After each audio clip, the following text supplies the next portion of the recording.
Okay, I marked quite a few hands. It's gonna be a lot, but I mean, it looks like a lot of hands, but a lot of them are just like pre-flop mistakes that we should go over really quickly. Again, actually, yeah. Okay, so what I don't like about this hand, I think this is gonna be a mixed pre-flop. He makes it slightly smaller. Not really sure if this always calls. Feels a bit weak. Under the gun versus small blind, I guess is this one. Yeah, it mixes, but I don't really mind calling here. I'm not sure this will be a call against an early position, but considering that he only went 1/4 and we have a backdoor flash draw, problem is we don't really block suited king hands. I don't think this will be a terrible call, but I don't think it's gonna be printing either. When he checks here, so the way these spots, a lot of these spots work, is we don't actually want to bet a lot of hands like these that have a lot of equity because we risk getting check raised or check shoved on, and then we have to fold and we lose a bunch of equity. But that being said, I don't think this is a spot like that because basically I don't think our opponents check shove enough here, and if they do check raise enough, they definitely don't check raise enough bluffs. So I think here it's fine to bet, and you bet 3/4 he calls, and river's the 3. So what are your thoughts in this spot by the river? Yeah, I'm giving up mostly here. Why?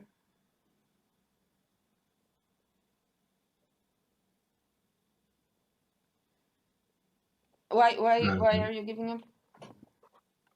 Or how do you? I'm just trying to figure out what's your thought process in this spot, because if if there are there is stuff that goes wrong, it's easier for me to help you with that. um, I've got this idea that flush draws are usually not the best combos to bluff with. Yeah, and that is indeed true, but this is something that this is why we need to basically leave like be present and think about the actual spot we are in, because flash draws are not good combos to bluff because they block our opponent folds. That's what's happening in most spots. But here, so our opponent see bets 1/4 on the flop, which is, yeah, basically very small. So he's probably like, my intuition would be that he's range betting.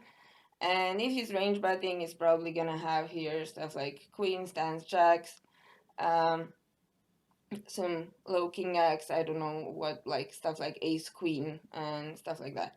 On the turn, when he checks, and then you run here, what size? Yeah, like 3/4. When he check calls, I think he's gonna have still gonna have some traps like ace king aces, I don't know, and he's gonna have stuff like jacks, queens, tens, and by the river, the problem with, and what I'm trying to say, I don't think he's gonna play a flash draw like that. So like if he turns a flash Yeah, draw it's on the gonna turn, blur it. he's probably gonna bet it. And I'm also not saying you should bluff this hand here on the river. I think it's really close because once he calls a 3/4 bet, I think his range would be a bit too many king x. And the other problem is you don't block hands like king queen suited and king 10 suited if he has that. So that's my problem with suits, not the fact that we block flash draws, and we also block hands like queens and tens that are basically gonna check all turn sometimes and check fold river. So based on those considerations, I don't think this bluff is great.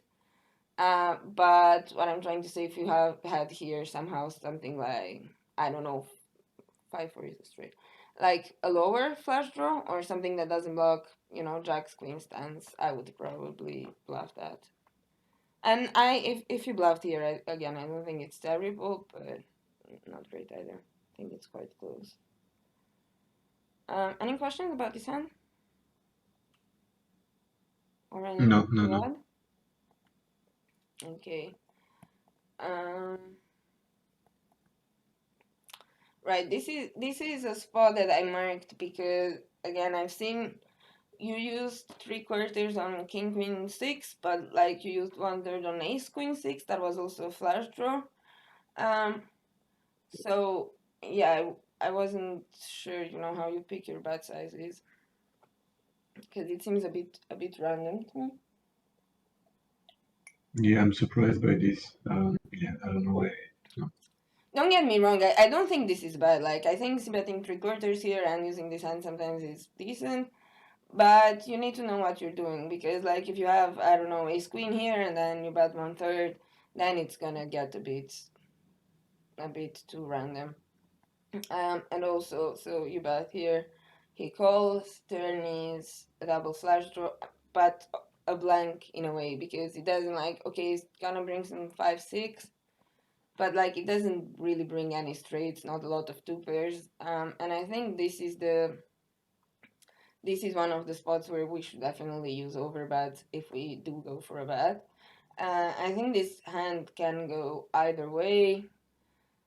We basically prefer having some heart or a diamond here, but it's also because we block with hearts and diamonds his turn check raising range, but we don't really expect him to check raise as often. So what I'm trying to say is this hand could check back. I think betting might be better, and if I do bet turn, I would use an overbet here because it's basically the in these scenarios we use overbet. So like flop is better for us and turn doesn't improve out of positions range. We usually use overbet, and this hand I think it's fine to check, it's fine to bet, but like I would go bigger. And he folds. That's good. And again, like if I bet this on a turn and the river is a deuce or like a blank, I would probably shove it pretty much always. Because I think there's way too many pair plus draws and pair plus flush draws and random straight draws and low king x in my opponent's range on the turn, and I think if river is a blank, it's probably gonna be massively overfolded. Not really a blank, also on a jack, on a 10, and stuff like that. You can shove ace.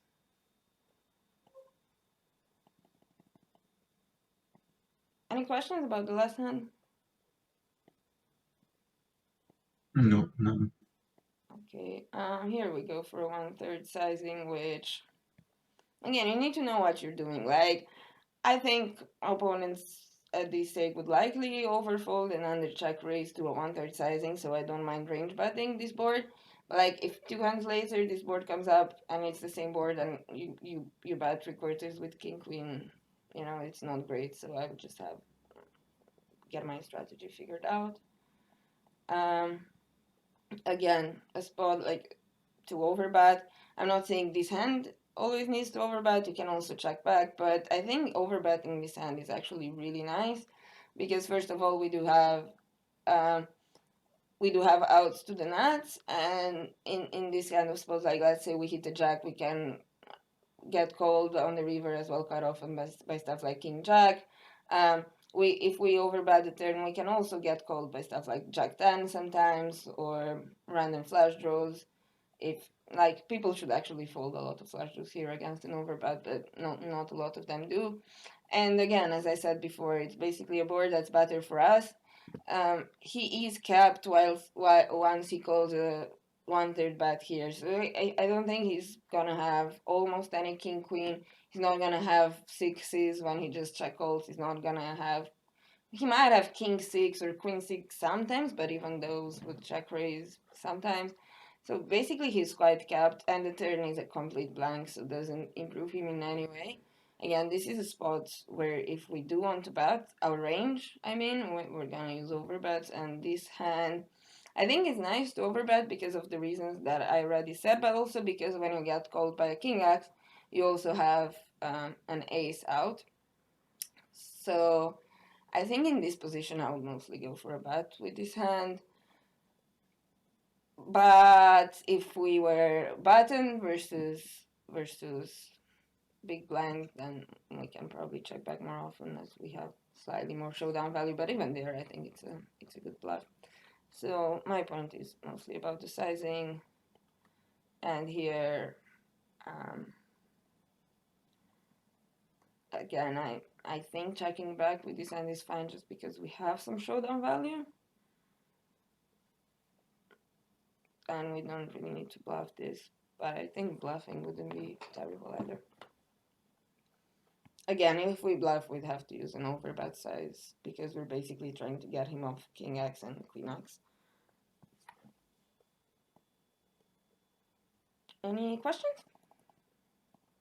No. So, what's like the best hand he could like feasibly arrive on the river there? Is it like sixes that decided to like not check raise yet, or what's like the best hand that would play this way? I would think no one really has sixes here against the 1/3. It depends a lot on the timing. So like if he snap calls the flop, I would assume he never has king, queen, or sixes.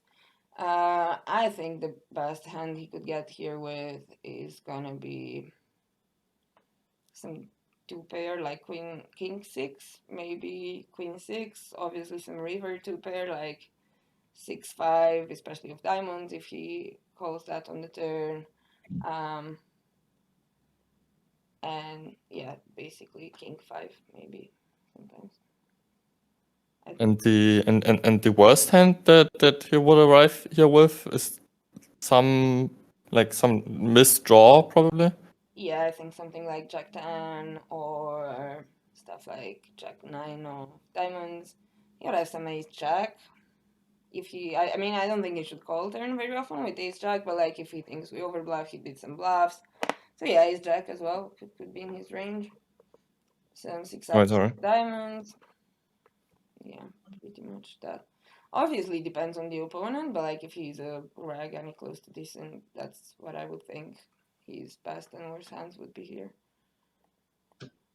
Shut up with the screen. And these are the kind of hands that you basically put in a much tougher spot with the turnover, but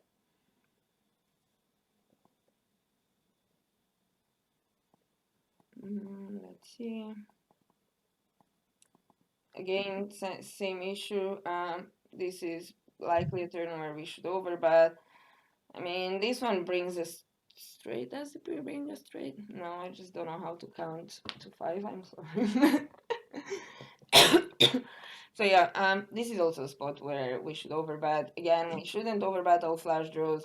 The ace is not a diamond here, so we could overbet and get called by a6 of diamonds, and it's not great. But at the same time, we have a gut shot, which is also low, because like if an 8 comes, it's not like we have the nut.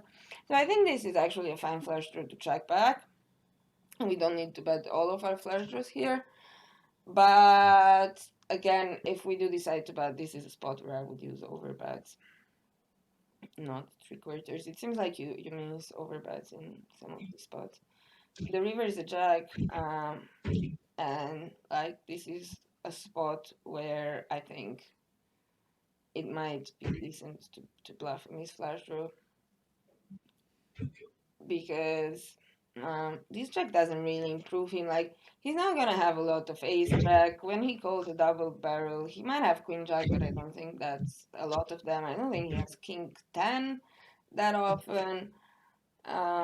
He could have some offsuit combos, but yeah, I mean, yeah, he could have king 10, but on average, it's probably better for your range than his, and he's probably gonna have quite a bunch of ace deuce here that are definitely not in a good spot. He could have like king queen, he could have random flash draws, so I think bluffing this river is decent if you decide to take that line. Um, and even if you overbet the turn, I think shoving this hand once he calls on the river is gonna yield a bit more full equity than it's supposed to. So yeah, I would just be a bit more aggressive on the river with these spots because it feels like in a lot of spots you are betting flops and turns, or just turns and then giving up rivers. And don't get me wrong, I'm not saying like these spots that we looked over are mandatory bluffs, or like, oh, you should always like bluff 5-6 here. Although like 5-6 you should probably always bluff. But um, I'm not saying all of these bluffs are always mandatory, but I'm saying if you start missing all of them all the time, then that's gonna be a problem for your game. Does that make sense? Yeah. Again, this board should just probably be arranged by blind versus blind. Yeah, we bet turn here, and you give up river with 4 high, which I don't know. So let's go back to the flop. Let's see, you check. No, you just range by this. And what are your thoughts here? Uh, that's when they check back the flop, they're gonna overfold turn a lot. So I delay c bets in these spots like a lot. All right, so I think betting here is fine. Maybe 4-3 without anything is a bit too loose, but like exploitatively it could be fine. Once he calls turn, what do you think his range is here? It's gonna have some weak pairs, some draws. Yeah, so I Like think yeah. sorry. Go ahead. So some weak pairs draws. Yeah, basically that's it, Yeah, right? that's gonna be mostly. So he's gonna have stuff like, I don't know, Queen 10, 10 9, 7 10 maybe, Jack 7, random Jack X, I don't know, 4 deuce of spades. So he's probably gonna call turn here with a very wide range. 6 doesn't really improve anything except for, like, what is it, 10 8, but like it's not that relevant. And he's still gonna have a lot of hands that fold, that call turn and fold river here, and we also have 4 high. Like, I think if you just bat turn in all those spots and give up river, that this is what I was talking about in the stats review. I think this is gonna like just burn a lot of money. Either give up because like you have 4 high, you have no equity, and yeah, he checks back the flop. So I don't think I would give up this hand like ever by the river, but you can just check turn because you have no equity and you're out of position, and then maybe go for a small river bet or like a bigger river bet. But like betting turn for 3/4 and then giving up river here is burning money. Yeah.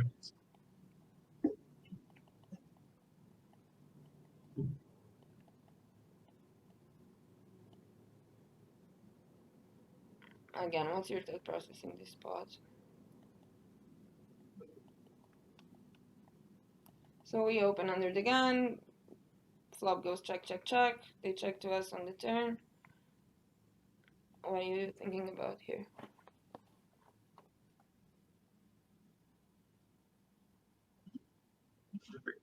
And I'm thinking I've got some equity, like I've got outs. I can basically get them to fold like I don't know hands that have equity against me. Yeah.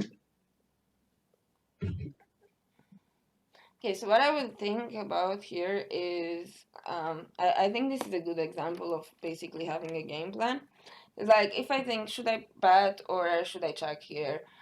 What you mostly need to ask yourself is, what does checking accomplish? What does betting accomplish? And I think if you bet, you can sometimes get called by worse hands, like, I don't know, something like King Jack Ace 9, maybe, stuff like that, some flash draws. You could also get some better hands to fold, right? Like ace deuce or um, threes to fives, stuff like that. But that would basically be targeting a part of the range and not thinking, about their whole range, because they will again have stuff like 8-9 here, 7-9, some, I don't know, stuff like 9x. So basically, it's gonna be a lot of mergey hands again that call us here, but might fold the river. So I think checking back to realize our equity and maybe bluff river or maybe take it to showdown because we might also have some showdown value is decent. I think turning this hand into a bluff is also decent. Like we do have a gut shot, we have overcards, and as I said, we can get hands to fold. But I think it's again the same issue because this guy calls and river is a complete blank. I think what we should realize is that if we do have showdown value here, it is very low. He also, it's again a spot where he kind of caps himself because once he doesn't check raise or bet himself, he's probably not gonna have hands like two pairs or straights or sets or stuff anymore. He might get there with 5-6, but I don't think that's super relevant. And he's also gonna have a bunch of low pairs and stuff. So I think if we bet turn again, we should probably bluff this river. Um, and I'd assume his range is kind of like pair plus missed draws most often. And I would mostly use an overbet. Again, this is like against most opponents. Um, and not like stationing opponents and stuff. But I think bluffing here is fine, especially because we should actually check back here some strong hands. We could have some Jack 9 quite easily. We could have some 7-8. We could have 8s. We could check back 10s. We could check back some overpairs. So like we do have a value range that could sustain an overbet here. Again, 5-6. We could easily have it.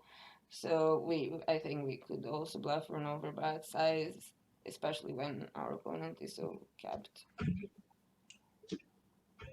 Um, any questions? Do you agree? Not anything to say? No, yeah, it makes sense. Yeah, makes sense. Mm. What I wanted to highlight with this is because I didn't want you to, like, because I knew I was going to talk about like missing overbets and stuff. Um, I just didn't want you to now start overbetting every spot, and I wanted to highlight that these, for example, these are spots where going for 3/4 is indeed the best play. Because now this board is much better for your opponent. The 6 brings in quite a lot of two pairs, and it brings in, I mean, 3-4 was already a straight, but like brings equity for your opponent, while at the same time it doesn't really improve your range much. So here we don't, our equity is not that great. So here we don't really want to go for overbets when the board is like low and connected, or when a straight comes on the turn. So yeah, basically in this spot, I think using 3/4 is fine, and giving up here for the misflash, I think it's also decent. I think this hand is played well. Here again, we bet 1/3, which I think is fine. You could have a half pot strategy, you could have a 1/3 strategy, you could have a 3/4 strategy. Just it's important to know what you're doing. Right, and when we get here to the turn, what do you think your opponent's range is once he calls flop? It's gonna have some overcards and some 8x, maybe some lower pairs. Yeah, maybe some backdoor flush draws. Okay, so do you think we should bet or check this? And if we bet, what sizing would you use? I think both are fine, right? We can check or bet, I think. And if we bet like a 3/4, because the 9 is kind of good for him. Well, the 9 is not actually that great for him because he's supposed to, first of all, 3-bet 9s pre-flop, and if he doesn't 3-bet 9s pre-flop, he should check raise on the flop.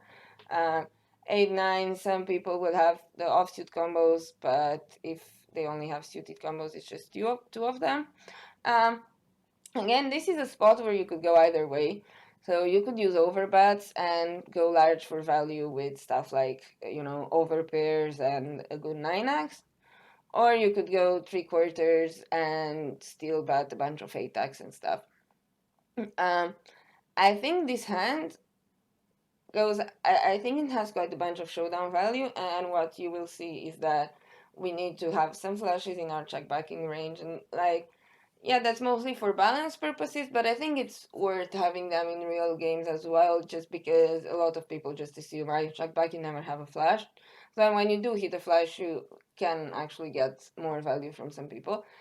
But what I mean here is I think checking back is definitely great, probably the best play. And I think if you want to turn this into a bluff and get him to fold, I don't know, fives and eight X and stuff like that, you should probably go for an overbet, because like if you bet three quarters with this hand here, it's the kind of spot where you don't really get better hands to fold, maybe very little. And you also don't get like worse hands to call. Again, maybe very few of them, but it's usually just putting money in against a range, a stronger range that's gonna call you. Because you did go for three quarters here, he called, and then you check back again. Like this is a spot where he's probably gonna give up a lot. So I would bluff most hands. This one still has a pair. So I don't know, it's quite a weird spot, because I think you shouldn't really bet the turn very often, or if you do, you should use a bigger size and maybe give up river. Any questions about this, anyone? Okay, just give me one moment to bring some water, because my mouth gets dry from talking so much, and I'll get back.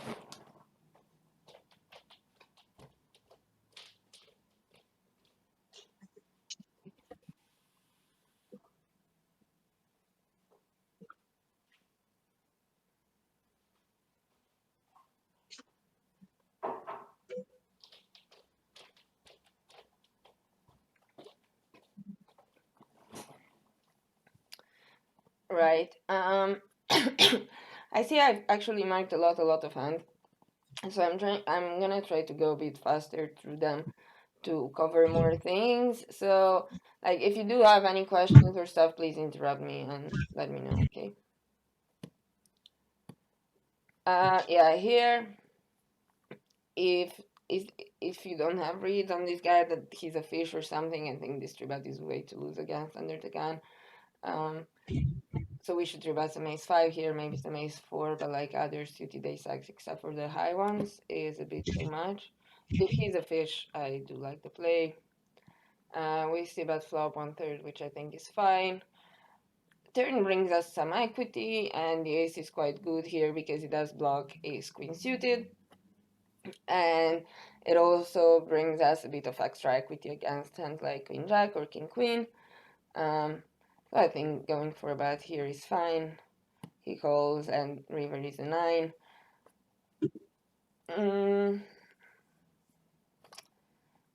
Again, I think I would consider bluffing this here, because we unblock flush draws that might have called stuff like ace jack. King jack is a straight, so that's like a bit of a problem. I would rather bluff here stuff like ace king or maybe ace jack. Are these spots though overfolded in general? I think they might be. So again, I think this is quite close, because I think people could find folds here with stuff like ace queen, queen jack quite easily, king queen. And we basically have no showdown. You'd also get here with some jacks and flash draws that we beat. Sorry, no, that we beat, that beat us and would fold. Yeah, I think shoving here is gonna be overall better than calling, also because we don't really have a lot of bluffs to choose from. Like this is quite a tight range spot. Our draws get there. So I think bluffing this would actually be quite decent. Okay, especially if you're against the fish, because they're like if you're against the fish, the way I would approach these spots is either go check flop and then go for a delayed c bet turn and river, mandatory turn and river, because that's a line where it shows fish overfold a bunch. the reason why that happens is because a lot of fish are quite mergy and they don't check enough strong hands or top pairs, or some of them not even middle pairs on the turn when they have the opportunity to bet. So once they check out of position, they kind of cap themselves, and they do fold very, very often to the late c bet. So if I know this guy is a fish, I would think about that option. Or if I end up betting flop and betting turn because it gives us some equity, I would shove river, I think. And that might be surprising to some of you, but like what's happening with fish is that they, in terms of frequencies, they massively overcall flops and in some cases turns, and they get to the river with a very, very wide range. And in that spot, if they have to make a decision for a lot of money, basically for their whole stack, they massively overfold. Um, but that being said, you should probably do this only with high equity bluffs, because they are going to overcall flop and turns, and you don't want to start bluffing them with hands that have no equity. So yeah, that's basically it about this hand. I think the 3-bet is fine against the fish, but not against a rag.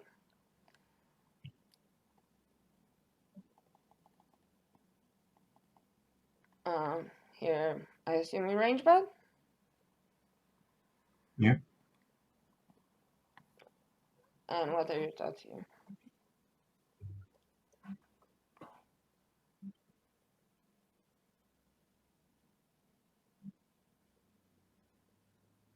I don't know. I'm thinking that if he's got something, I'm pretty much dead, and so maybe I shut down too much in this spot. Mm, well, you always need to try and keep track of the ranges on every street, you know? Like, if you play Zoo, maybe, I don't know, how many tables do you usually play of Zoo? 2 usually. 2? Okay, that's good. I would try to, always think about what's his range once he takes a certain action on the flop. So here we bet 1/3, he calls. What's his range? Well, he's probably gonna have some low queen X's. I don't think they're gonna call like king queen, ace queen, stuff like that. They're gonna have some flush draws, some random ace highs, and under pairs, right? I think that's gonna be most of his range. Maybe some stuff like ace jack without a diamond, ace 10. He goes and the turn's a 6. Now this doesn't really improve his range, and you need to ask, okay, is my hand worth anything now? And like basically, what's the equity of my hand? And here you basically lose to every queen X. You beat stuff like flash draws and so on, and you also lose to what is it, eights through tens, which you could have. So also, if you think of your range, you have a lot of better bluffs here. Like you have stuff like, I don't know, ace highs that at least have over to, or king highs and over to pairs that he might call. You still have some showdown value against flash draws, so and you have better bluffs. So I wouldn't try to turn this into a bluff, and I don't think you can value bet this against like when you are in an early position. I think even in the button it gets a bit thin, but like um against when you open early position, I think this is way too thin to value bet, and I wasn't sure if this is a value bet or a bluff. So what is it? Yeah, I'm not sure either, actually. The thing is, I'm thinking I can get plenty of overcards to fold, so it's like more of protection, but yeah, I guess that's not enough, right? Yeah, again, I don't think that's terrible. I think that's good. Like you can get some overcards to fold, you can get some random ace highs to fold. But what you need to understand is you need to think about his whole range. He will have some queen X here, but I don't think that's gonna be a huge part of his range. But I don't think he's folding here eights through tens or jacks if he has jacks here. So when he calls and the river's a 10, if I decide to bet this hand on the turn, I think you need to follow through on the river. Like, yes, you're gonna have some showdown value against um, miss flash draws, but I think like this is the problem in general with these hands. You bet turn a bit too mergy, and then when you get by the river, it's not really clear if you have showdown value or if you don't have showdown value, if you should bluff these hands or not. Um, so like I wouldn't take this line with fives very often. I think checking back river is fine. I think turning this into a bluff on the river is also fine. But this is what I'm trying to highlight about having a game plan. It's more like, you know, you need to ask yourself, okay, if I bet this hand on the turn, what do I do on the river, and why do I bet this turn? What am I trying to accomplish? And like, yes, you do get overcards to fold, but you also get queen x to call. You also get better pairs to call. So try and visualize a bit more their whole range and not only a part of their range which your play is good against, if that makes sense. Yeah, yeah.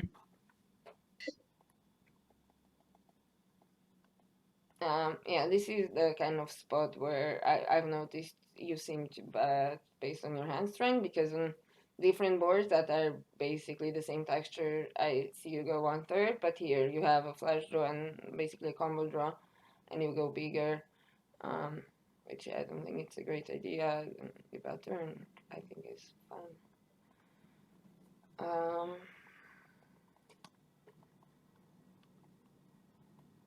Again, the same thing, you know, like I don't think you always need to see bet this. Like this is the kind of board where if I do have see bets, I would go bigger. I wouldn't go 1/3 and not range. But anyway, you see bet flop. You continue on the turn, which I think is decent. Like you have a gut shot, you have ace high. Um, like by the river, especially on an overcard, if you think of his range, it's again the same scenario where he's gonna have a lot of draws, a lot of 10x pair plus draws, stuff like that. You do block stuff like queen 8, which if he ever has that, or even if he doesn't, it could be a good bluff catcher for him having an 8. You unblock missed draws, and when an overcard comes, it's basically a scare card for him, so you're probably gonna get quite a lot of folds in this scenario. I don't really have showdown value here, you know, like you do have ace high, but what does he call twice that you beat now? Maybe a7 or some random 7x, but it's highly unlikely. So I think this is probably a mandatory bluff. Again, not in a solver. In a solver, it's probably not a mandatory bluff, but in reality, I think this should basically always bluff.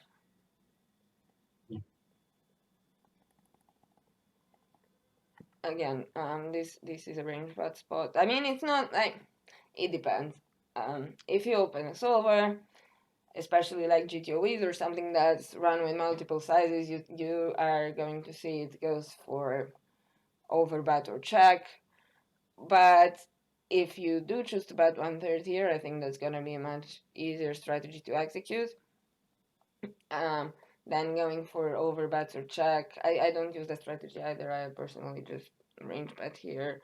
If you go, one interesting strategy that I've seen on these ace high boards, especially on the higher ones, is just range betting one big blind. It basically puts a lot of our opponent's range in a really tough spot, and most people make mistakes against it. Because if you think about it, they are gonna have just a lot of like 6, 7 of diamonds here, and you know, random hands like that, and you actually one big blind c bets here are overfolded, and then it's also optimal to bet range if you just go one big blind. So especially if you're not like super advanced and you have like the overbet or check strategy is probably better, but like when you're a beginner and you're just building your game, there's like many other priorities that come before studying a strategy like that in the big blind. So I'll just try to keep it simple and just range bet this board. You check raise, then yeah, I think this is fine if you take the line, but I would just range bet this one.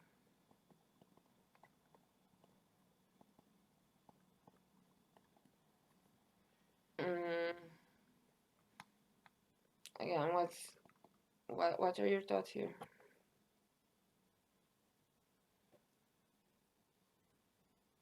on the turn.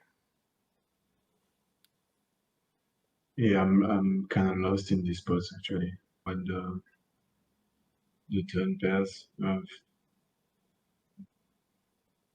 Yeah, I mean, it's not like being kind of lost in spots is something that happens to all of us because no one really studied all the themes and all the theory or knows like what size we need to bet when and with what hands. But you need to basically think about the spot and use your logic and think of what you want to accomplish here. So again, I'm not saying this play is good or bad or uh, not saying anything about it. I'm just trying to see, you know, what your thought process is and how you make your decision on this spot. I guess here I'm gonna have like either like a very strong hand or like pretty weak, right? Or like I can have like, yeah, it's gonna be either like a king or I've got nothing, right? So I should go big or check, I guess. Yeah, that's what I think as well. I didn't study these spots like cutoff against against MP, but yeah, if I think about your value range, it's probably gonna be a king X or better, or maybe you could go for like value bets with queens, especially if you double block suited king X. You could maybe value bet queens and aces, but then we'd go for a small size. So I'm not really sure again what optimal strategy is here, but like if we put it logically, that's how I think about it. I either value bet a king X or better, and then I go 3/4, or I try to value bet thing because I think my opponent is a station and is just gonna call a bunch of jack X or ace queen or stuff like that, and then I go small and bet a bit more mergy. This particular hand, I think, like considering the ranges are tight, I think it could be a decent bluff because you unblock some random backdoor flush draws that might call flop, but you block queen 10. I think this is decent, but again, not mandatory. But like yeah, you could go either way. You could bet like 1/3 or 3/4, and then depending on the run out, you could bluff or not bluff the river. Um, but yeah, this is kind of in between, and so our bet sizes are always driven by our value hands. So when we think about okay, what sizing do I want to pick here? The first thing we need to think about is okay, what is my value range, and that what does that range want to bet? And as I said here, I think you could pick betting 1/3 or betting 3/4, but then if that's what your value range wants to bet, then your bluffs need to be betting the same size. If I think about it, I think if you have here stuff like 10-9, it's probably a much better bluff. Queen 10 has a bit more equity. The ace, I don't think it's amazing because it does block ace jack suited. You also block 10 jack suited, which might call flop and fold turn. So yeah, I have better bluffs to pick from here. And again, I think if I bet 1/3 on the turn, I might bluff river. But if I bet 3/4 on the turn and he calls, I don't think I have enough fold equity, so I just give up river. Yeah, is this guy a fish or something? I don't know. I don't know. It's probably a fish if he shows up with this hand. But anyway, you get my point. This is mostly about how we pick our bet size based on our value hands, and then we need to put bluffs in the same sizing basically. Again, unless we play against a fish or a whale, which apparently is this case here, and in that case I would just play my hand.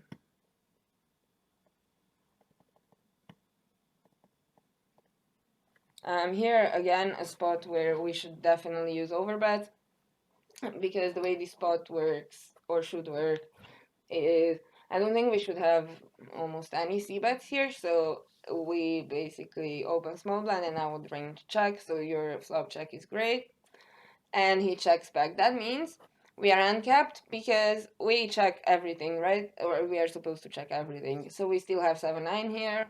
which is the nuts. We still have all the sets, we still have overpairs, we still have all the two pairs.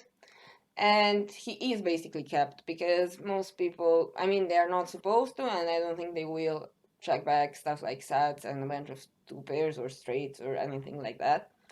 So when we get to the turn, whatever the almost whatever the turn is going to be, we basically have an uncapped range against a capped range because we still have all the strong combos, whilst he doesn't.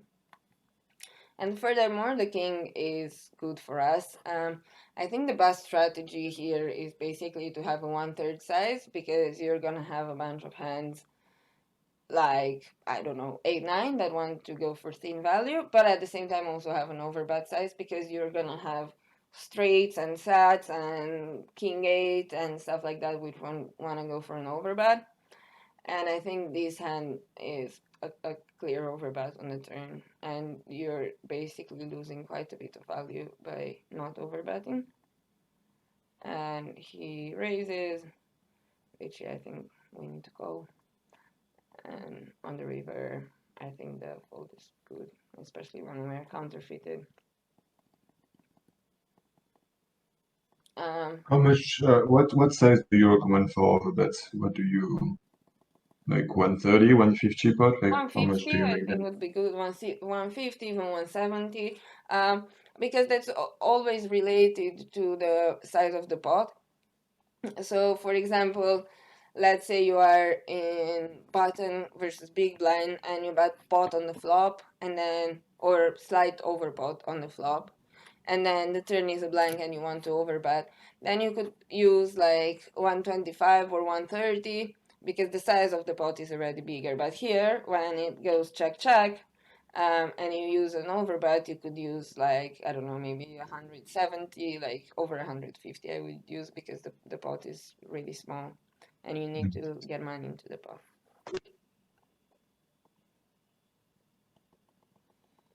This hand I marked because I thought it was the perfect example of, you know, just delaying, going for delayed c-bets too often and then giving up the river, or not really having a game plan.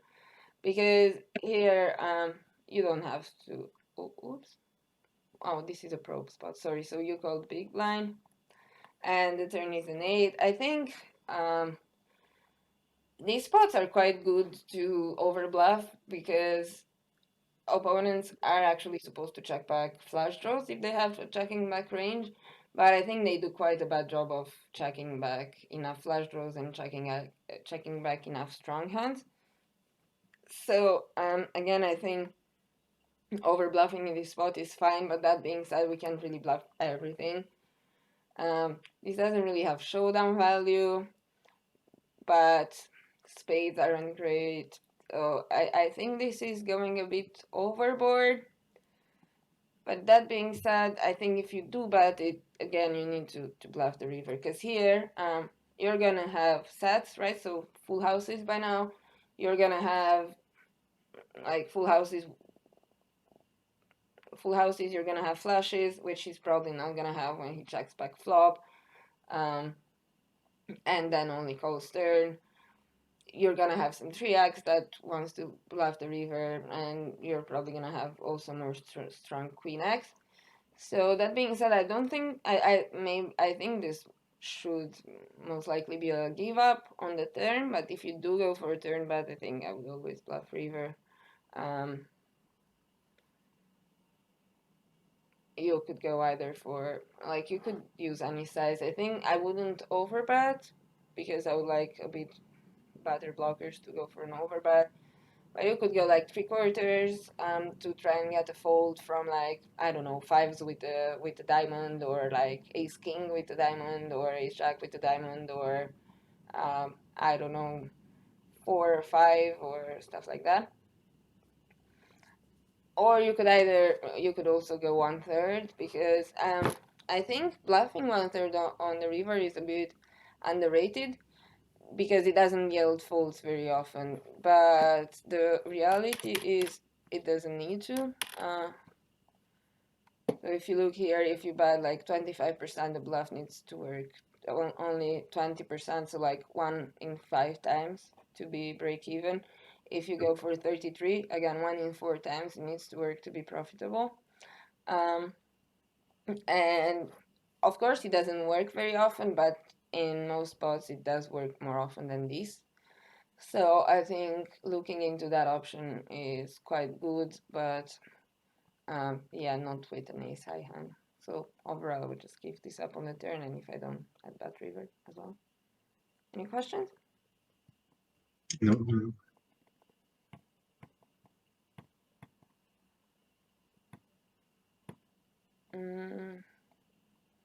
Again, a spot where I don't think betting turn and giving up river accomplishes much. So again, on the flop, he's still gonna have a bunch of ace highs, like he should call a lot of ace highs and stuff.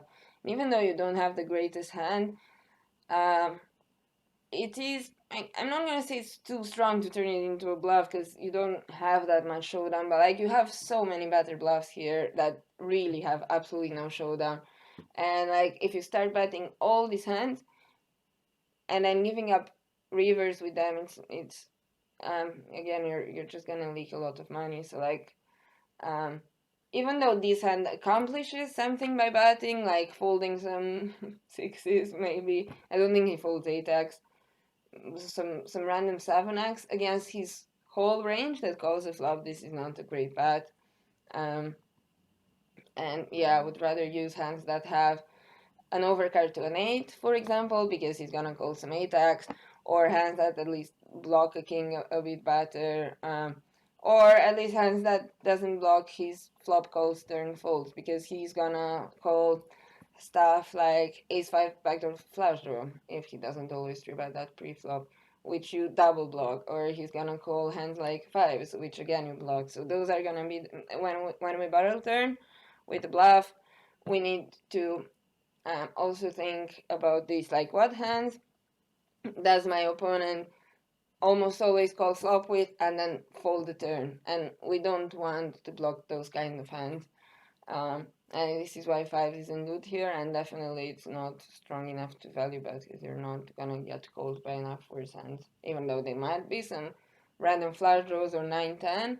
Again, this is not a good bet against his range, and my advice is to, you know, don't try to only focus on a part of his range, like I don't know, he might call flop with ace jack and we get protection against that on the turn, because if we bet the turn, because even though that is true, and it's good against a small part of his range, it's not good against the biggest part of his range. Does that make sense? Yeah, it does. Yeah. Um, Again, a board that you don't need to range bet, but ace queen I would probably always bet here. And again, a spot where you have to overbet, like if you do check flop and you have such a strong hand, or in general, like a strong range, because I assume, like from what I see, you do check flop with quite strong hands. In a pot that is so small, you need to get more money into the pot, and you need to overbet here because we want to increase the money that we make. We don't want to increase the frequency which we're gonna get called with. And if we bet like 2 times the size here, I don't think he's gonna be elastic enough for this to be justified. So for example, if we bet this, he's not gonna call us 2 times more often compared to if we bet 2 times this size. So it's definitely way more profitable to go for over bets here, like bigger sizes. I don't know, at least 150%. Again, if I bet the size on the turn, I would still overbet river. Here we go for a check raise. I was thinking I would overbet in this spot as well, because usually when we go for a check raise out of position, then we wrap a strong range, we want to overbet. But in this particular spot, I think 3/4 might actually be better, because what you're gonna see in this spot, where there are a lot of draws, um, flash draws, trade draws, everything, is that every river or a lot of rivers will massively shift equities. So then we don't want to put a lot of money in the pot, not as much as if the six was a club, for example. That would make quite a big difference. So I think actually three quarters in this pot is fine. 18%, yeah, against the click we need to call, and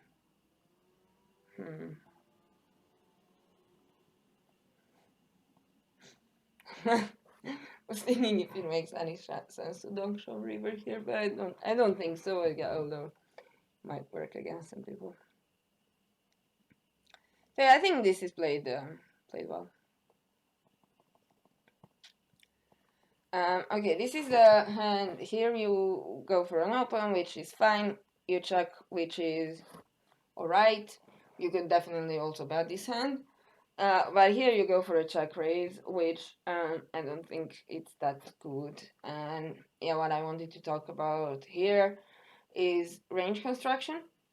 Because yes, you do have a gut shot, but you have undercards, you have no backdoor flush draw, and your gut shot is not to the nuts. And it's not to the nuts in a spot where if you hit, like let's say a 7 comes on the turn, you're not super happy because our opponent is gonna have 10-9 offsuit and some 10-9 suit. It's like he will 3-bet some, but like at least 10 combos of better straights. I think he will. We block some. Anyway, you get my point. He's gonna have a lot of better straights, and also if a flash comes, like if our out comes and it's a 7 of diamonds, we're also not super happy. So my point is, in these spots, these weak draws with no backdoor flush draws and not anything else to go with them are either gonna be c-bet or check hold. But when we want to check raise here, what we need to understand is that we basically put a lot of money in the pot out of position. So we need better equity, or if we don't have better equity, at least a hand that draws to the nut. So like do this with queen 10 maybe, you know, like it's gonna be much better because when the 9 hits, you're gonna be the nut, you're gonna have nuts all the time, or at least if you do it with 9-6, although even with a backdoor flash draw, I think this would still be a bit too much considering how many better higher equity bluffs we have to choose from. So yeah, I think this check raise is not that great because there's not really almost any turn you're super happy seeing. Maybe like 7 of hearts, but as I already explained, it's not like you're super happy on that because there's still a lot of hands beating you.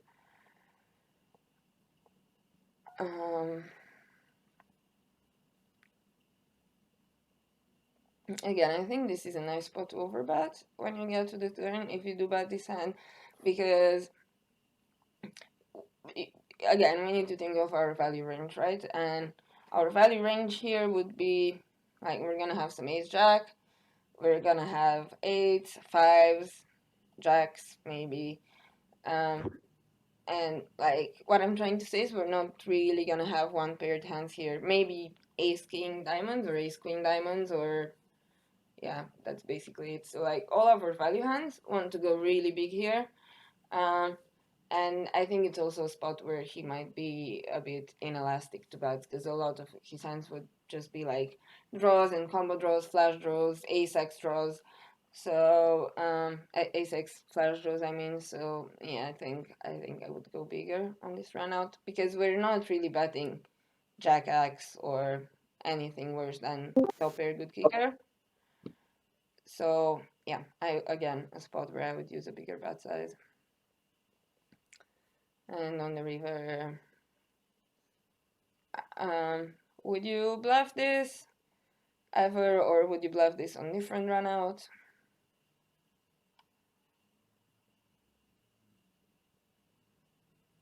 No, but I don't really know what I'm doing on the rivers usually, so I wouldn't bluff, but I'm not sure that's a good thing on it. Yeah, I think when the river is a diamond, you can actually give this up, but I think it's a mandatory bluff if the diamond doesn't come.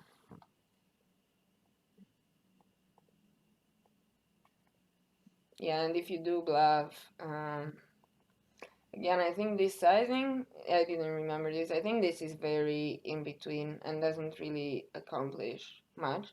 So what you're gonna see in these spots where we check raise, barrel turn, and then the river is a flush, we're gonna have a lot of 1/3 bet because there are basically still hands in our range like jacks, fives, eights, ace jack that we want to bet, but are not strong enough to go for a big size. Um, and that means we're also gonna have to have some flashes in our small bet range, at least in theory. In practice, it's a whole different story. But let's just talk about that for now. And we will also have shoves, a few shoves for like our very strong hand. When we have these one, I think we could, but I mean, I'm not really sure what we accomplish with betting 1/3. I mean, yeah, I think we could get some stuff like 9/10 to fold and queen 10 and queen 9 and whatnot. Maybe some 6/7 that would bluff us otherwise. But like, if we want to make him fold some really weak hands that get here with and are auto folds, I would just bet 1/3 here because I really don't have good blockers. Or if I want to go overboard, you have to shove and basically get him to fold. Try and get him to fold anything that's not a flush. Again, I don't think that's a good idea without diamonds and also blocking stuff like 9/10. But I think it's better than going this size because this doesn't really accomplish much. So I'd either go bigger or I'd go smaller.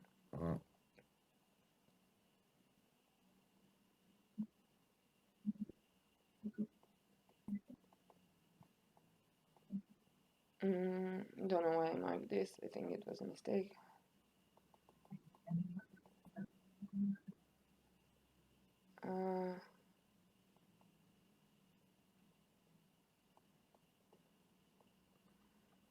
Yeah, I think this is also.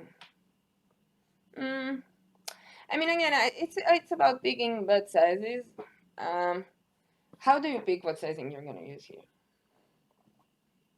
And now I use half pots a lot in these like pro turn spots. But I don't really know why, to be honest. Yeah, I think half pot is a decent size to use because again, you always need to think about what your range looks like, and that basically depends on how you play the flop. So if you range check this flop, which again I think it's actually decent, just because data shows people massively overstab in this spot, so you can check this range check here, but if you range check, you need to play very aggressive check raises. Or you can bet half pot on the flop, or you can bet 1/3. And basically, how you play the turn, it really depends on how you play the flop. Because if you range check here, then I think we are gonna be able to have some overbets because we have all the strong hands, while again our opponent doesn't, even though he does improve to some on these eights. Or if we do bet flop, then I think we should probably use 1/3 sizes here because we want to value bet very thin and be able to value bet hands like, I don't know, 7x and 9/7, some low 10x, and so on. Half pot also works, but what I'm trying to say is just, be aware of what sizing you use and why. And like, other than this, I think the hand is fine.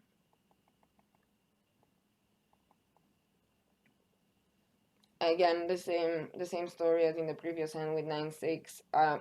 You need a bit more equity to check raise here. Like ace 5 without any diamond, I don't think it's a great check raise because what's happening when we check raise blind versus blind is we increase the pot out of position. So we need a bit better equity to do it. So at least have a diamond or have a backdoor flash draw or do it with 6/3, which is an open ender, or at least 6/5 that when you know that when you hit you always have the nuts, because again here the 3 comes on the turn, could be the 3 of diamonds, or even if it's not the 3 of diamonds, it brings nuts to 6-5, which is again a combo which he could have offsuit sometimes.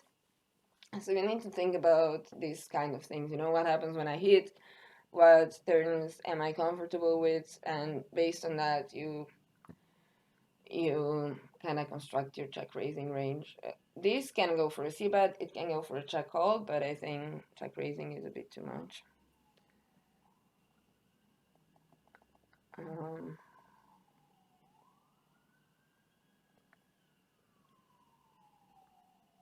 yeah, again, I think this is a spot where you could think of check raising turn, because it's a very wide range spot and a lot of opponent will overstab a lot of them. Like, if you think about his range, he has so much trash here, and I think if you do check raise here on the turn, it is indeed gonna be overfolded. That being said, it's not mandatory. You do bits and bluffs, so calling is fine. But I just marked this because I think almost everyone playing like 50 and L and below really, really misses this delayed check raises, and there are just spots that villains are not used to facing, and there are spots where they make a lot of mistakes. So that being said, it is a bit advanced, so it's not like, again, it's the kind of spot that could bring you a bunch of win rate, but it's not a priority. I just thought I'd mention it for other people here, and this is why basically, see, they are like way too mergy.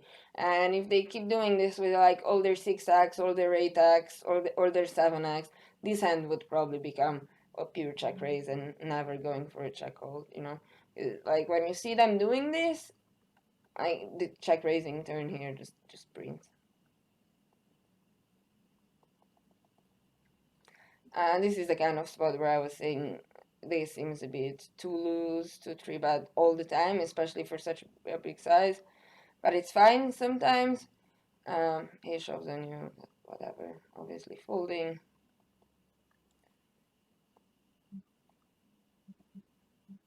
Again, you could think of using overbets here.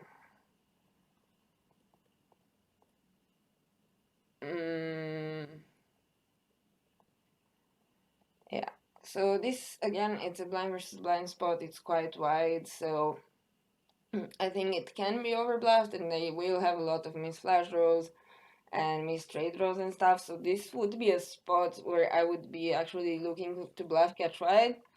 Just one thing that I wanted to mention is that beta shows that pot sizes and like these invented very close to pot sizes seem to be massively underbluffed. That being said, I wouldn't fold the first time I see this thing in this spot, but I would try to take notes. And like, if I see this and I call, which again I think is fine, and I see the nuts, I would take a note and like bad spot or like very close to pot, nuts on the river, 1 out of 1, something like that. And then when I play against the next player, the same player, and I see him betting 3/4, I would be like way more inclined to call and see if that's a sizing tell, because it might be he always bluffs 3/4, but like when he has the nuts, he goes spots, and especially like 50 and L and low stakes, that's a mistake that you're gonna see very often, and it's so easily exploitable. You just need to pay attention on what your opponents do and take notes on it. I think notes are very, very underrated and can give you so much information, um, that's basically like, I see it as an area of the game that you can actually work on and put work in. Like, taking fast and good notes is, and knowing how to interpret them is actually gonna bring you a lot of win rate. This is like, these are the kind of hands that we can't fold. What? Wait, what? Oh, okay, that was a bug. So like, suited ace-x never fold to a 3-bet blind versus blind. And I've seen basically a lot of these hands. If you fold all of them, you're gonna basically get quite crushed by 3-bets. Small blind ranges. Small blind versus big blind 3-bet. You see all suited ace-x are clear calls. and some of them are even 4-bet. Now again, I'm aware this rake environment is a bit higher, so I actually advocate for slightly overfolding. Like I think folding stuff like king 6 to king 4, maybe king 7 suited is decent. Maybe pure folding stuff like queen 8, jack 8, 10 7, 9 7 is alright. Maybe folding a bit more of these lower pocket pairs. Maybe just going for better folds with stuff like king jack off, ace jack off, ace 10 off, and like having a bit of folds here as well is good. I think that's decent, especially because most opponents under 3-bet and stuff, and rake is high, so I don't mind slightly overfolding, but like we can't start folding suited ace-x in a blind versus blind 3-bet. That's way too much. Same here, like this is I'm not sure why would you usually fold this to. Okay, sorry, it's short stack. Um, right. So my advice in these spots is to just obviously always look at the stack of the big blind player, and if you see someone being very short, I would start opening a bit smaller, like 2.5x. If he's very short, maybe even min raise. But yeah, once he's so short and he goes for a 3-bet, I think actually folding here is fine. Again, this is a 4-bet that's way smaller than it's supposed to, and these suited connector type hands actually play very well in 4-bet pots.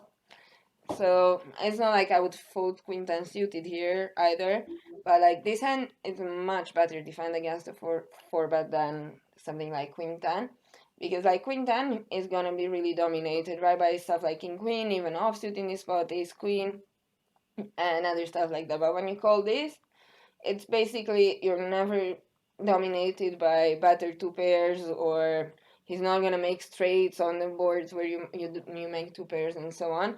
And it's also a bit, how do you call that? Like when you do hit a hand, your opponent is not gonna notice it as clearly. So like when you do hit a straight draw or 2-pair or a straight or stuff like that, you're basically gonna get your money in way more often with this kind of hands against overpairs than with stuff like queen jack or queen 10. So like this is something to remember when you do get 4-bet. This, if you 3-bet these hands, they are mostly mandatory calls unless the 4-bet is really big. So yeah, this is also a mandatory call. This is one of the examples when I was saying you seem to overfold against 4-bet, blind versus blind, and especially like against this size. Even if you won like 25 big blinds, I think this is still a call. Same thing.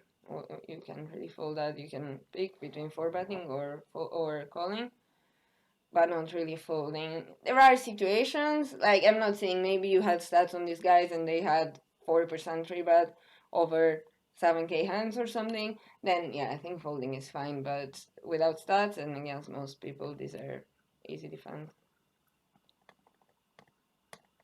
Again, these kind of hands you can't really 3-bet and fold unless it's a massive need.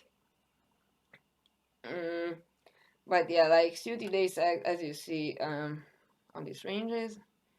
Again, these are maybe not super suitable for lower rake environment, for high rake environments, but like just as a guideline, big blind, defend versus button. So the hands that are white, 3-bet, and fold to 4-bet, but like the hands that are red, that like dark light red, these are 3-bet, call versus 4-bet. And again, I don't mind slightly overfolding. Like I don't mind always folding ace jack. I don't mind folding queen 9, a king 9 suited, or ace 9 suited sometimes, or queen 10 or jack 9 or 10 8, or you get my point. I think it's fine to fold those, but like these suited connectors are I think should be continued if you choose to 3-bet them, and also like this high ace x should definitely be continued. He's basically mean raising here. And like you have definitely enough equity against kings, queens, jacks. You can hit a flash draw, you can hit 2 pairs against ace king, and that gives you a lot of implied odds. So yeah, against this size, unless you're playing against 8, 4, 3% free bet or like a need like that, I would never fold. These are spots where you do seem to have some overfolds pre-flop. Again, this one you can't fold ace jack offsuit against a 3-bet unless it's an 8. I also don't think calling performs great. So to be honest, personally, I think I always 4-bet this hand, and I think it works decently. But I still think calling is better than folding. Again, same thing. Again, same thing. Like this is way too strong to 3-bet and fold to a 4-bet, even though it seems a bit bigger. Um, I'm gonna stop mentioning that unless this is a huge need. You like you should bluff here some hands like king jack off, and you still beat that. He could have jacks which you flip against. I don't know. You could have ace king and the board just comes low, and you can bluff him on later streets. But the idea is if you 3-bet this hand, I don't think I would ever fold king queen in these positions. Now, if this guy was under the gun, definitely fold. If this was king jack suited, it should still be a call against most people, but like exploitatively, I wouldn't mind folding it sometimes by king queen. Too strong to fold. Against like such a big size like 27. Well, it's not that big, is it? Because you also make it 12. And you're also a bit deeper, right? So you started like 100, almost 120 big blinds deep. So yeah, like that's what I'm saying. I would start folding maybe king jack suited here. You can, I think this is probably even a better call than ace queen off, to be honest. So this one, I think even against 27 is a bit too strong to fold. If you want 30, I would probably fold him, or 29. I think this is still a call.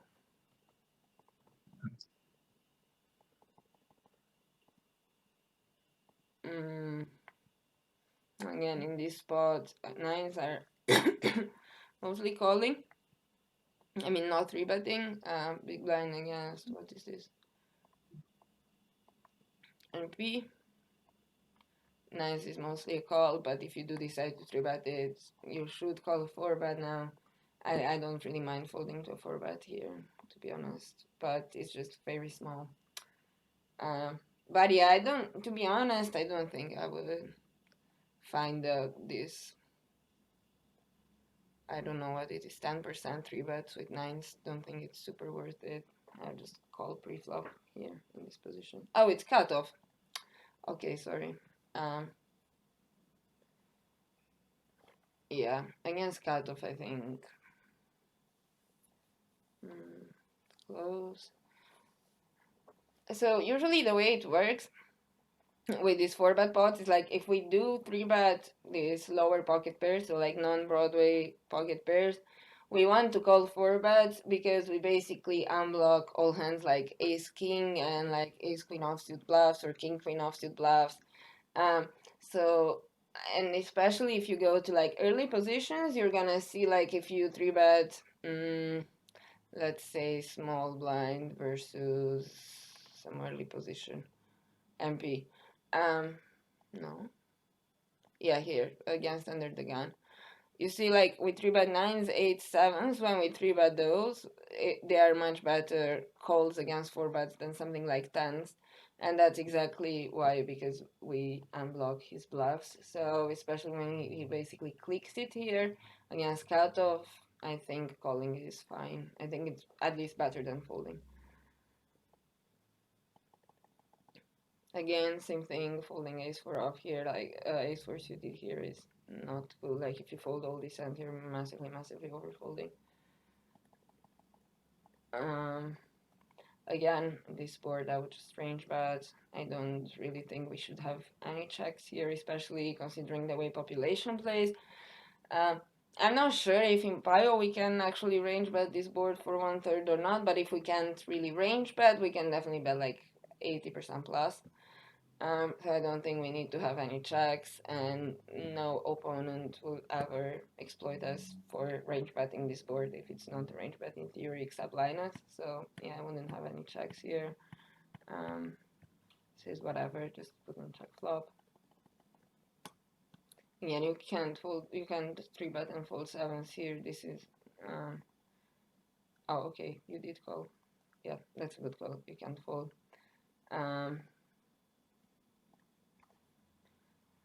Right, can you walk us through your thought process here post flop? Again, I'm thinking about protection against all the other cards, but yeah, as we said, it's like I only see one part of the range, right? Sorry? I'm thinking like again, I'm betting because I want protection from all the other cards he has. But yeah, like you've told me on previous, and it's No, like it's only one part of his range, and against all the other parts of his range, it's a pretty bad bet, right? I think actually stopping here is fine because, like, when you do think about his whole range here, yes, he's gonna have some slow plays, but he is still going to see bet some over pairs, right? And then there's so many more whatever, combos of stuff like ace queen suited and offsuit, ace king, king queen, and so on. Way more than over pairs. So yes, here you do think about a part of his range, but in reality, that's in the difference in this spot is that that's gonna be actually the biggest part of his range, random overcard. Um, Another thing is, I feel like you think about protection as I need protection, and protection is indeed important in some spots, but there are not really any spots where we, unless very few exceptions, which I won't go into, there are you don't really find spots in poker when you bet for pure protection. Um, what's happening is when you bet for protection, you basically bet for value and protection. And here, if you go like 1/4 or 1/3, you actually can get value from random hands like ace queen or ace king, uh, king queen backdoor flash draw, whatever. If he doesn't see bet that, I actually think this bet here is quite good and does achieve what it's supposed to. So I like the bet on the flop. What about turn?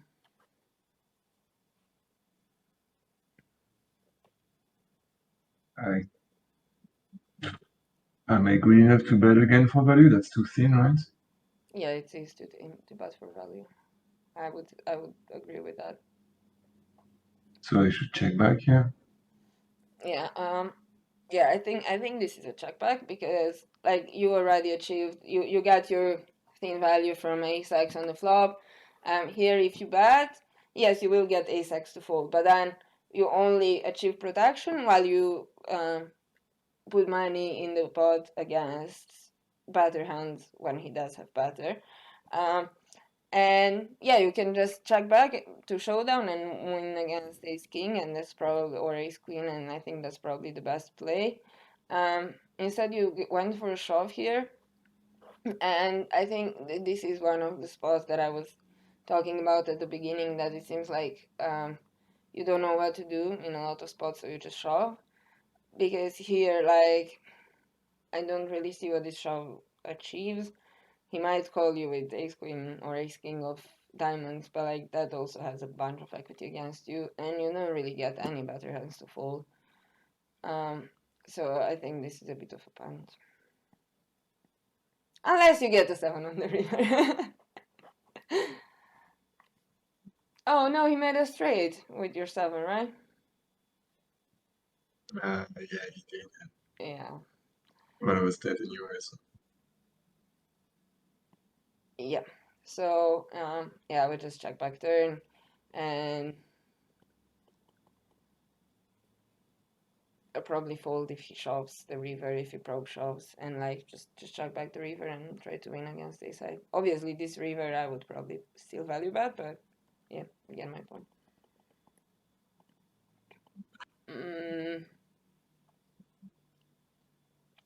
This one's close. I think ace queen should still call. Ace queen suited. It's probably the only hand that is not a pair, and I would still call here. because he makes it like this is under 2x, and even though the range is strong and they will indeed under 4 bet, still think ace queen suit is a bit too strong to fold. This one indeed, I would fold jacks here. You're squeezing against very tight positions, and he goes for a 4 bet. Like, I don't think shoving here is getting called by enough worse hands. I don't think you get enough, if any, better hands to fold. And I think calling is also not great. This is what I was talking about here, like overvaluing hands in tight range spots. This is very, very different than being against a late position spot. Like when I see a 4 bet, to be honest, when I see a 4 bet, especially against a big squeeze from under the gun, I'm like, and I have queens, I'm like, fuck this. I'm not feeling too comfortable here.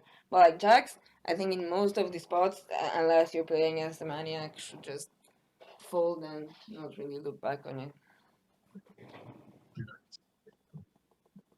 Yeah, because this is what you're gonna see. Like people don't really even 4 bet queens here. They call a lot of ace king as well. So like jacks are quite a terrible hand, to be fair.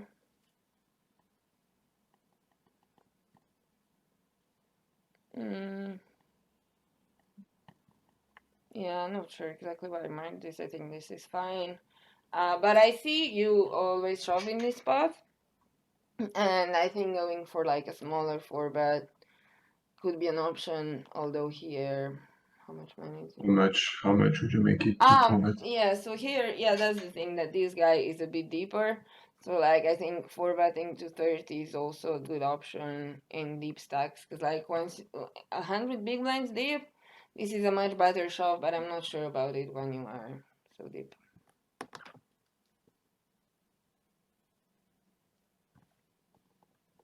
But yeah, it's not a huge mistake either. It's just, my point is pay attention to stack size when you do this kind of thing.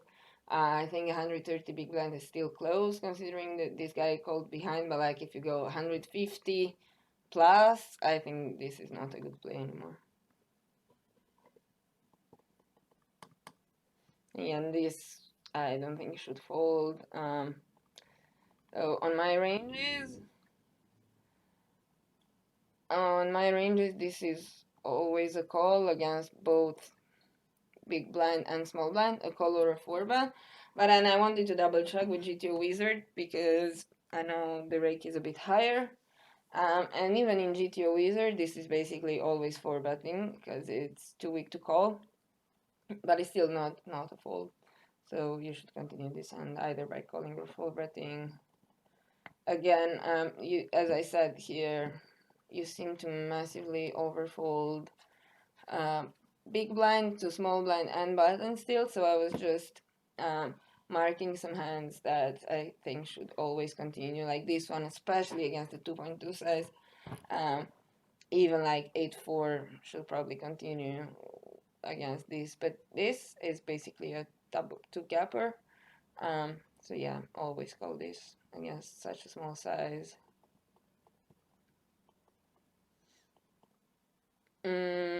Yeah, this was also an interesting hand because I was thinking, what are your thoughts by the river? So I think 3 betting is fine, 3 betting is fine. I think on the turn this is not a mandatory bet. That being said, it's not a. I mean, in what you need to think about is that in these tight positions, it gets a bit more dicey because they will still have a lot of ace king as they won't before, but and this hand is not really worth 3 streets of value anymore because most people are gonna overfold these spots and are gonna fold king jack and stuff. So I think checking here is also fine. That being said, betting is not too bad either. Once you get to the river, what are you thinking about now?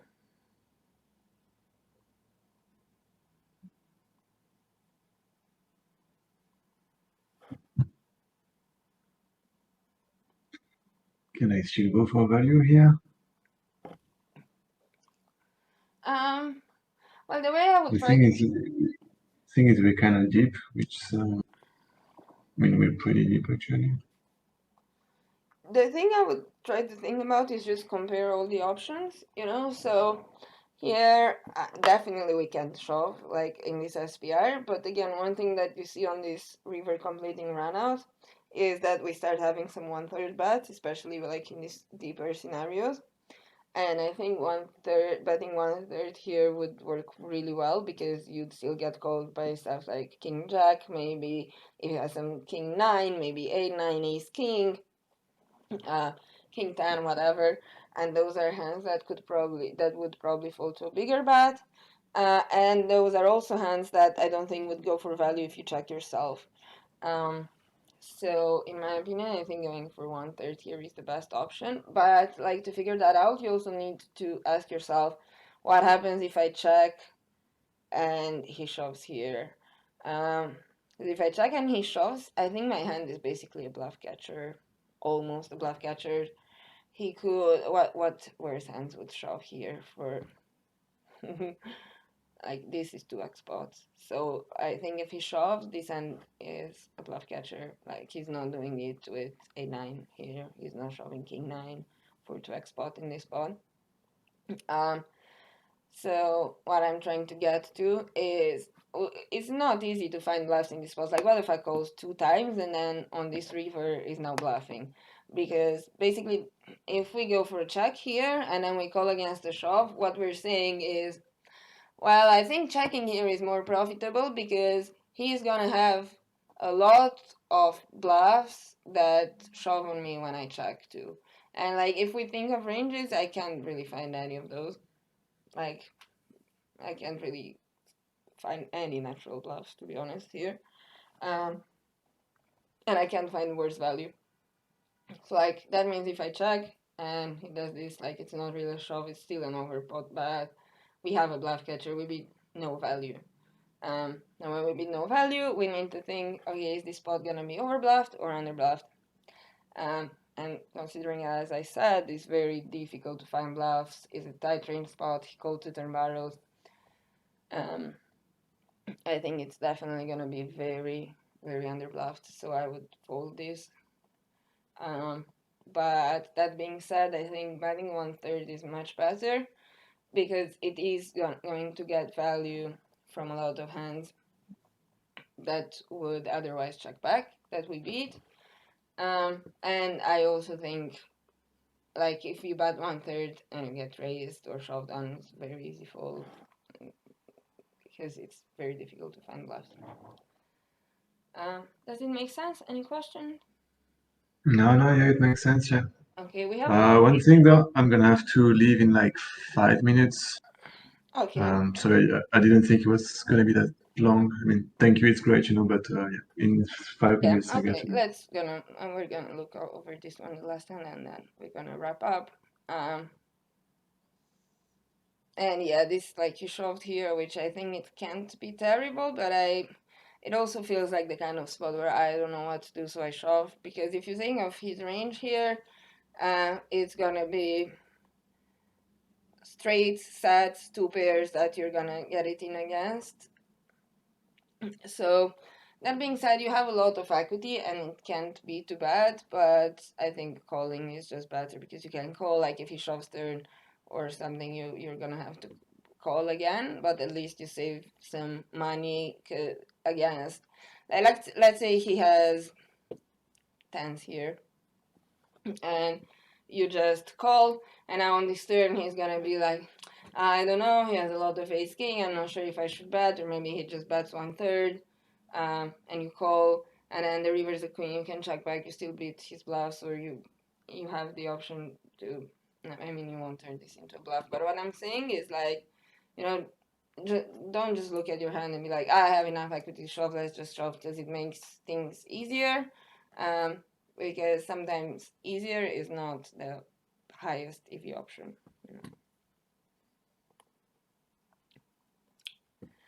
All right, then I'm gonna wrap up here with the hand and stats reviews. Let me know if you have any questions or if anyone else has any questions or things to add.